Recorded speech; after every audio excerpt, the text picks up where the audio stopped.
नमस्कार, मैं पूजा भारतीय। हम पढ़ रहे थे साझेदारी खाते। साझेदारी खातों में हमने साझेदारी को समझ लिया था और साझेदारी खाते क्या होते हैं ये भी समझ लिया था। हमने लाभ के विभाजन के बारे में भी पढ़ा था कि जो साझेदार होते हैं वो आपस में कैसे लाभ का विभाजन करते हैं। उसमें किस तरीके से होता है विभाजन, वो रेशियो में भी हो सकता है, वो परसेंटेज में भी हो सकता है, वो जिस भी तरीके से लिखना चाहें उसको लिख सकते हैं। ठीक है। जैसे 3:2:4 इस तरीके से लिख सकते हैं या फिर 1/10, 2/3, 4/6 इस तरीके से करके भी लिख सकते हैं। मतलब जो भी जिस तरीके से वो लिखना चाहते हैं उस तरीके से वो अनुबंध में अपने लाभ का रेशियो लिख सकते हैं कि वो किस तरीके से विभाजित करेंगे आपस में। ठीक है, आगे बढ़ते हैं, बात करते हैं लाभ हानि नियोजन खाते की। लाभ हानि नियोजन खाता या जिसको हम बोल सकते हैं लाभ हानि वितरण खाता, इंग्लिश में हम इसको बोलते हैं profit and loss appropriation account. ये अकाउंट लाभ हानि खाते के बाद बनाया जाता है। जो हम प्रॉफिट एंड लॉस अकाउंट बनाते हैं उसके बाद हम बनाते हैं P and L appropriation account. ये अकाउंट क्यों बनाया जाता है? लाभ हानि का सारे साझेदारों में वितरण करने के लिए, इसीलिए इसका नाम है लाभ हानि वितरण खाता या फिर हम इसको बोलते हैं लाभ हानि नियोजन खाता। तो जो भी हमारा लाभ है उसको पार्टनर्स में बांटने के लिए कि हमने इस पार्टनर को इतना रुपया दिया है, इतना लाभ आया है, इतना रुपया दिया है, ये चीज नोट करने के लिए हम बनाते हैं लाभ हानि नियोजन खाता।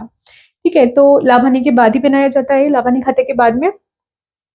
इसमें क्या करते हैं, इसमें भी डेबिट और क्रेडिट दो साइड्स होती हैं और डेबिट साइड में सबसे पहले हम डेबिट साइड का बैलेंस लिखते हैं और क्रेडिट साइड में सबसे पहले हम क्रेडिट साइड का बैलेंस लिखते हैं शेष आगे लाए करके, या इंग्लिश में हम बोलेंगे बैलेंस ब्रॉट डाउन।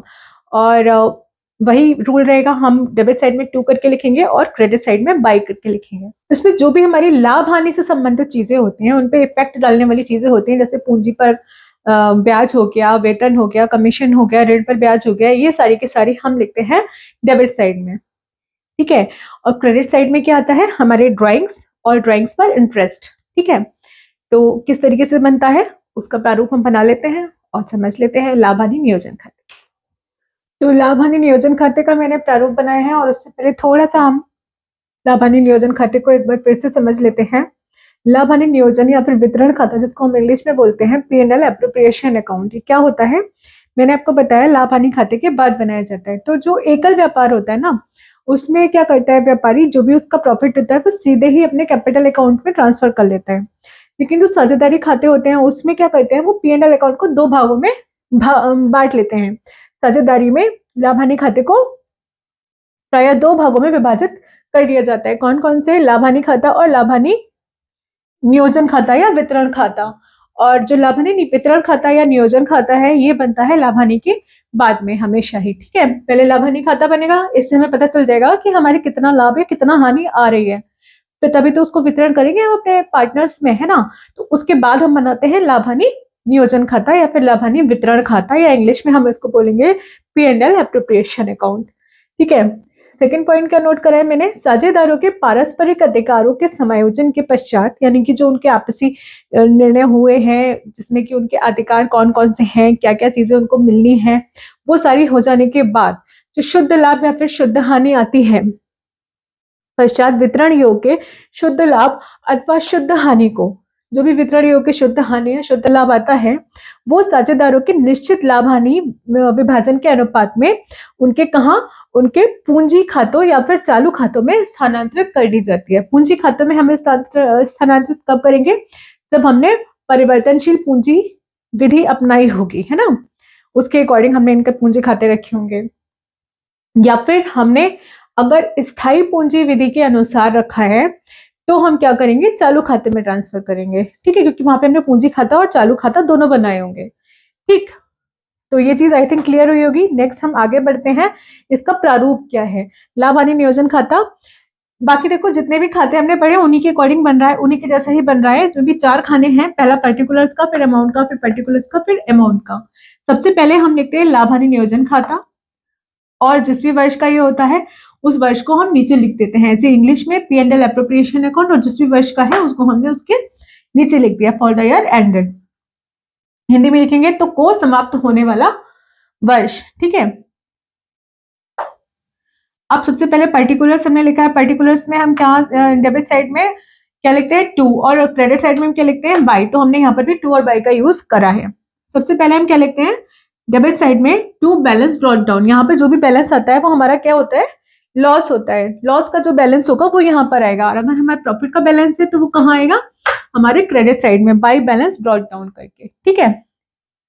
अब इंटरेस्ट ऑन कैपिटल किस साइड आ रहा है हमारा 2 में, यानी कि डेबिट साइड में। मैंने पहले भी बोला था जो हमारे कैपिटल पे इंटरेस्ट होता है, कमीशन होता है, बोनस होता है, सैलरी होती है, जो हमारा लोन पे इंटरेस्ट होता है, इस तरीके की सारी चीजें जो भी हमारे प्रॉफिट एंड लॉस को प्रभावित करती हैं वो सारी कहाँ आती हैं हमारे डेबिट साइड में आती हैं। तो सबसे पहले यहाँ पे लिखा है इंटरेस्ट ऑन कैपिटल, बैलेंस के बाद सपोज 2 पार्टनर्स हैं तो 2 पार्टनर्स को इस तरीके से हमने लिख दिया, ए का लिख दिया, फिर बी का लिख दिया, फिर इनका टोटल करके हमने बाहर लिख दिया। 3 पार्टनर्स होते तो पहले ए का लिखते, बी का लिखते, फिर सी का लिखते, फिर उनका टोटल करके बाहर रखते थे, ठीक है। ऐसे ही सैलरी, कमीशन, बोनस दोनों पार्टनर्स की अंदर लिखकर फिर उनका टोटल बाहर कर दिया। ऐसे ही इंटरेस्ट ऑन लोन, वो भी दोनों पार्टनर्स का अंदर लिख के उसका टोटल बाहर कर दिया। पहले क्रेडिट साइड में आ जाते हैं, उसके बाद आगे की बात करते हैं प्रॉफिट और लॉस की।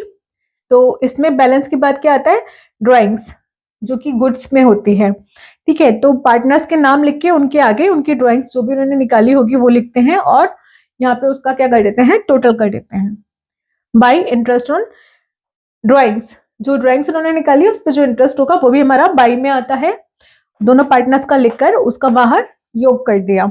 अब क्या करते हैं दोनों तरफ का टोटल करते हैं और निकालते हैं बैलेंस, ठीक है। अगर हमारा प्रॉफिट आता है तो हम क्या करते हैं उसको 2 में लिखते हैं, 2 net profit transfer to partners capital या करंट अकाउंट। हमारा लॉस आता है तो by net loss transfer to partners capital और करंट अकाउंट। आई थिंक ये क्लियर हुआ होगा कि हमारा लाभ हानि नियोजन खाता क्या होता है, इसे हम क्यों बनाते हैं और इसे हम कैसे बनाते हैं, ठीक है। आगे बढ़ते हैं तो साझेदारी से रिलेटेड कुछ सामान्य से जर्नल से कुछ व्यवहार हैं उनको पढ़ लेते हैं। तो यहाँ पर साझेदारी से रिलेटेड कुछ व्यवहार यानी कि ट्रांजैक्शंस मैंने नोट करे हैं जिनकी जर्नल एंट्री यहाँ पर मैंने बताई है। सबसे पहले मैंने लिखा है पूंजी। पूंजी की क्या जर्नल एंट्री होती है साझेदारी में, cash account debit, stock account debit, assets account debit, जो भी उसने लगाया हो अपने कैपिटल में वो यहाँ पर आ जाएगा डेबिट में, टू पार्टनर्स कैपिटल अकाउंट।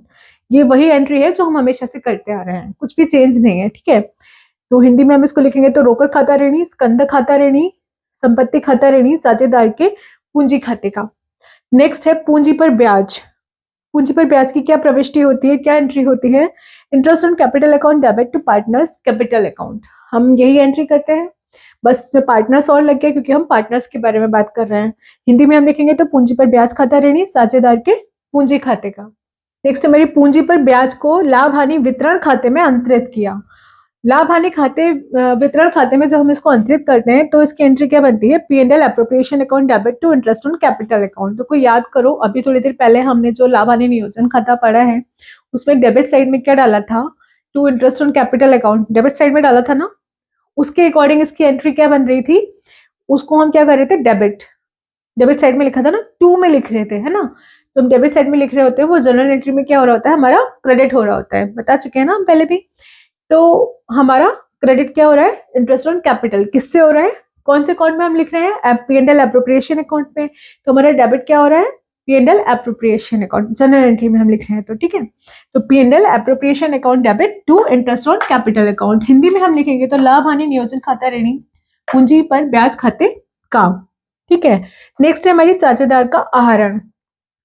तो partners capital account debit to cash और परचेजेस अकाउंट। इसमें ड्राइंग्स का नाम हमने लिखा है, ठीक है।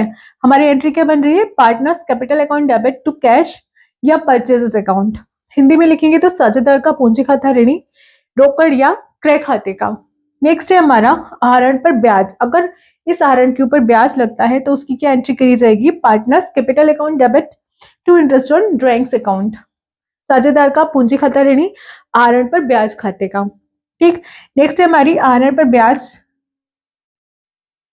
को लाभ हानि खाते में अंतरित किया जाता है तो हम क्या एंट्री करते हैं, interest on drawings account debit to P&L appropriation account. देखो हम P&L एप्रोप्रिएशन अकाउंट का प्रारूप पढ़ चुके हैं, उसमें हमने इंटरेस्ट ऑन ड्राइंग्स को कहाँ लिखा था, बाई में लिखा था।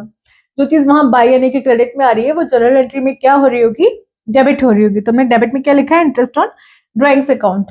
किससे किसको हम क्रेडिट करेंगे? P&L एप्रोप्रिएशन अकाउंट को। ठीक है, इसी में तो लिख रहे हैं हम। तो आहरण पर ब्याज खाता ऋणी लाभ हानि नियोजन खाते का। नेक्स्ट है साझेदार का वेतन या कमीशन या बोनस जो कुछ भी है उसके बारे में क्या एंट्रीज होंगी? Partners salary commission account debit to partners capital account. Hindi में लिखेंगे तो साझेदार का वेतन या कमीशन या बोनस जो भी है उसको ऋणी कर देंगे साझेदार के पूंजी खाते का। ठीक है, अब इसके आगे की जो एंट्री होगी वो उसमें क्या होगा? हम इसको अंतरित करेंगे किसमें? P&L एप्रोप्रिएशन अकाउंट में। P&L एप्रोप्रिएशन अकाउंट में जब हम इसको ट्रांसफर करेंगे तो अभी सोचो हमने P&L एप्रोप्रिएशन अकाउंट में साझेदार के वेतन और कमीशन को कहाँ लिखा था? 2 में लिखा था। तो जब हम इसको ट्रांसफर करेंगे P&L एप्रोप्रिएशन अकाउंट में तो अब इसको कहाँ लिख रहे हैं? 2 में लिख रहे हैं, यानी कि इसकी एंट्री क्या बन रही होगी? इसको हम जनरल एंट्री में क्रेडिट कर रहे होंगे और जिसमें हम ट्रांसफर कर रहे हैं उसको क्या कर रहे होंगे? डेबिट कर रहे होंगे। तो हमारी एंट्री बन रही होगी P&L appropriation account debit to partners salaries और कमीशन और बोनस अकाउंट। ठीक है, ये मुझे लगता है क्लियर हुआ होगा। यहाँ पे लिख दे रही हूं मैं छोटा सा, अगर हम इसको P&L एप्रोप्रिएशन अकाउंट में ट्रांसफर कर रहे हैं, transfer to P&L appropriation account, तो हम इसकी क्या एंट्री करेंगे? तो हम इसकी एंट्री करेंगे P&L appropriation account debit to partners salaries और कमीशन और बोनस अकाउंट। ठीक है, हिंदी में हम इसको क्या लिख लेंगे? लाभ हानि नियोजन खाता ऋणी साझेदार का वेतन कमीशन खाते का। तो P&L एप्रोप्रिएशन अकाउंट में जब हम वेतन और या फिर कमीशन को ट्रांसफर करेंगे, वेतन कमीशन या बोनस जो भी है उसको ट्रांसफर करेंगे P&L एप्रोप्रिएशन अकाउंट में, तो हम क्या प्रविष्टि बना रहे हैं? क्या इसकी जनरल एंट्री लिख रहे हैं? P&L appropriation account debit to partners salaries या कमीशन या बोनस अकाउंट। हिंदी में लिख रहे हैं तो क्या लिख रहे हैं? लाभ हानि नियोजन खाता ऋणी साझेदार के वेतन या कमीशन खाते का। तो मुझे लगता है ये सारी एंट्रीज क्लियर हुई होंगी और समझ में आया होगा कि लाभ हानि नियोजन खाता क्या है और हम इसे कैसे बनाते हैं। अभी इसमें एक व्यवहार, एक ट्रांजैक्शन और रह गया है जिसको हम बोलते हैं ऋण पर ब्याज। उसके बारे में हमने अभी जनरल एंट्रीज नहीं पढ़ी हैं, उसके बारे में हम आगे बात करेंगे और साथ ही बात करेंगे इंटरेस्ट ऑन ड्राइंग्स को कैलकुलेट कैसे करते हैं इसके बारे में। तो आज के लिए इतना ही। Thank you.